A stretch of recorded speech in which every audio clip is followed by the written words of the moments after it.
Bonjour à tous, bienvenue sur Actu Matin. Ce matin, on va s'intéresser un peu à l'actualité en Côte d'Ivoire, et notamment en lien avec la présidentielle prochaine. Qu'est-ce qui se passe dans ce pays avec l'annonce, en tout cas, de la radiation de quelques ténors de la vie politique nationale de la liste électorale? Sommes-nous de retour avec les vieux démons de l'ivoirité là-bas, puisque quelqu'un a été radié justement parce qu'on lui reproche de n'avoir pas forcément cette nationalité là. Quand on se rappelle que la crise de 2002 est partie justement autour de cette question d'ivoirité, eh bien, faut-il craindre pour l'avenir, en tout cas, de la Côte d'Ivoire, en lien avec donc la présidentielle. On fera donc le débat. Tout à l'heure, ce sera autour d'1h30 environ. Nous sommes en période de pluie et vous le savez, ça rime bien avec les maladies, notamment avec le paludisme. Comment est-ce qu'il faut s'y prendre pour éviter cette maladie-là? Où est-ce qu'on en est par rapport à la lutte, notamment? Et quelles sont, je dois dire, les actualités liées à cette maladie et au projet d'un vaccin pour désormais éviter de tomber malade du paludisme? Autant de questions donc qu'on va poser en tout cas à Esther Toufa, patronne de la rubrique santé. Quand on est mardi matin, sur l'Actu Matin, eh bien, elle fait son break pour nous parler santé sur ce plateau. Elle sera par ici donc pour nous parler santé et paludisme en lien avec les enfants. L'actualité aujourd'hui, en tout cas de la journée, eh ben, c'est les sports et le football avec cette première phase des demi-finales de la Champions League.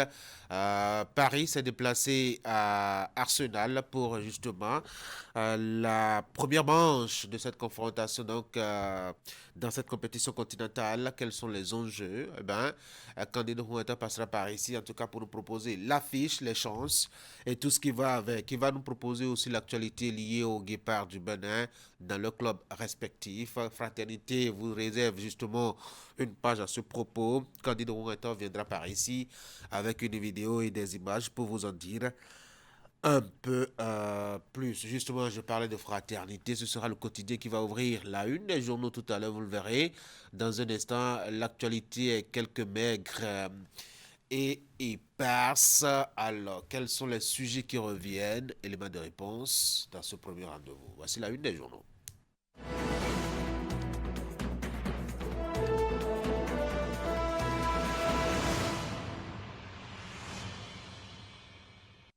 Fraternité a fait une descente ce matin dans le monde des jeunes et surtout en rapport avec l'emploi, transactions mobile money, le salut des jeunes. Une activité à portée de main où risque et précarité forment un duo explosif. Achetez le journal et découvrez le gros dossier réalisé par le quotidien à ce sujet. Rencontre du chef de l'État avec l'équipe féminine cadette de football. Eh ben, Talon galvanise les Amazones U17, vous le rappelez. Faut-il le rappeler, elles avaient échoué notamment à Lomé le samedi dernier face à leurs homologues de la Zambie. C'était donc pour un dernier match qui valait quand même une qualification pour la Coupe du Monde de la catégorie. Talon les a reçus pour les galvaniser, nous apprend fraternité. Académie africaine des sciences, le professeur Romain Glele-Kakaï, fierté béninoise, selon donc fraternité. Autisme au Bénin, la PAB plaide pour une société plus juste et plus inclusive face à cette catégorie de personnes. Décryptage info, Africa Invest Forum, 225 milliards de dollars d'intérêts mobilisés en 7 ans. Nord-Sud quotidien, pipeline Bénin-Niger, déjà plus de 17 millions de barils de pétrole exportés. Matin libre, vote de la loi sur la chefferie traditionnelle. Le Haut Conseil des rois du Bénin jette l'opposition en pâture aux ancêtres à analyser. Eh bien, le quotidien Osman Humain retrouvé derrière le CNHU, 12 personnes inculpées, nous apprend la publication. Lutte contre la recrudescence des gaïmens au Bénin.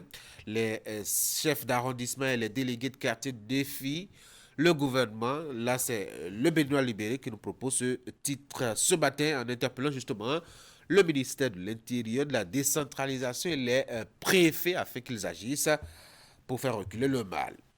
Le quotidien L'Indépendant communiqué à lire dans les colonnes du journal. Le quota de 2300 pèlerins accordé au Bénin pour le Hajj 2025 est bien déjà atteint. Avis à ceux qui n'ont pas pu se faire inscrire, c'est désormais fermé et totalement. Rendez-vous l'année prochaine. Palmarès, blanchiment, cybercriminalité, prostitution au Bénin. Le journal nous propose cette nécessité d'enquêter sur les véritables sources de revenus des influenceurs. Le journal appelé le Céline qui doit toiletter notamment la toile. Et puis attaque armée au palais d'Akodonou à Baïkan. Le roi sauvé par des protestations mystiques selon le quotidien. Célébration de la fête du travail, la journée du 1er mai férié, chômé et payé. Jupiter, probable candidat de la mouvance à la présidentielle de 2026. Wadaï, Djogbenou ou Atroko, c'est qui votre choix? En tout cas, le journal s'interroge. Et puis, le quotidien L'Observateur criait affaire Rondéignon. Le parquet réclame 2 ans ferme contre l'ex-DGPN pour incitation à la rébellion. Éveil info pour continuer, et toujours la même actualité, coup de répression des infractions économiques et du terrorisme. 2 ans de prison requis contre l'ex-patron de la police nationale. Financement vert, nous sommes avec la nouvelle économie. Le Bénin trace la voie de son avenir vert à grande échelle. Voici la nouvelle gazette. Criette, 2 ans de prison ferme requis contre Philippe Rondéignan. Le quotidien du service public La Nation, promotion du football féminin, Patrice Talon au nord, les Amazones. U17 Kiri pour continuer, 7e conseil des ministres du CIC à Conakry. Le Bénin renforce son engagement pour la filière Kadiou. Le quotidien L'Informateur, cours de répression des infractions économiques et du terrorisme. Rondéignan vers la sentence. Nous sommes de retour à la une de Fraternité pour la 2e lecture. Transaction mobile money, le salut des jeunes. Une activité à portée de main où risque et précarité forment un duo explosif. Le journal vous propose ce grand dossier qu'il a réalisé ce matin à ce propos-là. Rencontre du chef de l'État avec l'équipe féminine cadette de football. Talon à galvaniser les Amazones U17, nous informe donc le quotidien qui paraît à Bénoté. Académie africaine des sciences, le professeur Romain Kakaïglele, fierté béninoise et puis autisme au Bénin. La PAB plaide pour une société plus juste et plus inclusive. Voilà donc ce qu'on peut retenir à la une des quotidiens parvenus à Canal 3 Bénin ce matin à l'intérieur de Fraternité. Je vous propose vraiment d'aller lire le contenu de ce dossier-là réalisé sur le mobile money. C'est une activité de premier recours, en tout cas des jeunes sans emploi. Comment est-ce qu'ils s'y prennent? Comment est-ce qu'ils se démènent? Qu'est-ce que ça leur rapporte? Quels sont les risques? Comment vivent-ils de ce métier-là? Il y a autant de questions auxquelles Fraternité vous apporte donc des réponses ce matin. Un commerce palliatif avec d'énormes risques. Nous apprenons donc le journal. C'est une activité qui cache mal un mal bien profond, pardon. La transaction mobile money semble être une activité palliative aux diplômés sans emploi. Ainsi, il y a une ruée vers les kiosques Momo, prouvant que la jeunesse refuse de se laisser aller à la paresse et au chômage. Mais cela relève aussi d'une activité précaire qui profite plus aux initiateurs qu'aux tenanciers travaillant pour leur compte. On se plante à longueur de journée dans une cabine à faible aération. On suffoque sous la chaleur. Pour à la fin gagner combien? En tout cas, Fraternité vous propose une belle enquête là-dessus. C'est une, mettons, une débrouille qui soulage en tout cas les poches. Sous un autre angle, Fraternité revient donc sur la question et vous montre combien chaque jeune gagne en tout cas en moyenne par jour en exerçant cette activité. Vous allez aux pages 2 et 3, vous avez toute la lumière sur le sujet. À la 6, Comme je l'ai promis déjà dans mon introduction à cette matinale ce matin, eh ben, les échos des Guépards du Bénin dans leurs clubs respectifs. C'est vrai qu'on tend vers la fin de la saison, mais que font-ils maintenant que la saison s'achève? Eh bien, Fraternité est revenu là-dessus, notamment donc à la page 6. Et on reviendra sur la question, sur l'actualité tout à l'heure, quand on sera au rendez-vous donc du bulletin de l'information des sports. Ce sera avec Candide Ronretor dans à peu près une vingtaine d'années. Une vingtaine de minutes, pardon. Allez, voici chez vous le bulletin de l'information ce matin avec Ingrid. Ingrid, bonjour. Oui, bonjour Tanguy et bien bonjour à tous.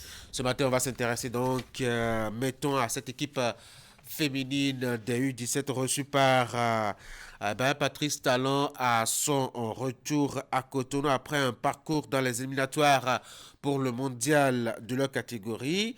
Eh ben, appelle donc qu'ils ont foulé le sol béninois, qu'elles ont été reçues les joueuses de cette équipe-là par le président de la République. Les Amazones U17 du Bénin et leur staff ont donc été félicités par le chef de l'État qui les a encouragés et a promis un appui renforcé au sport féminin pour en tout cas le reste de son mandat. Et pendant ce temps, les membres du Haut Conseil des rois du Bénin témoignent leur gratitude au chef de l'État pour le vote et la promulgation de la loi portant cadre juridique de la chefferie traditionnelle en République du Bénin. C'était à la faveur d'une rencontre tenue le week-end écoulé au Palais Royal d'Alada. Vous aurez bien le compte rendu. Voici le bulletin.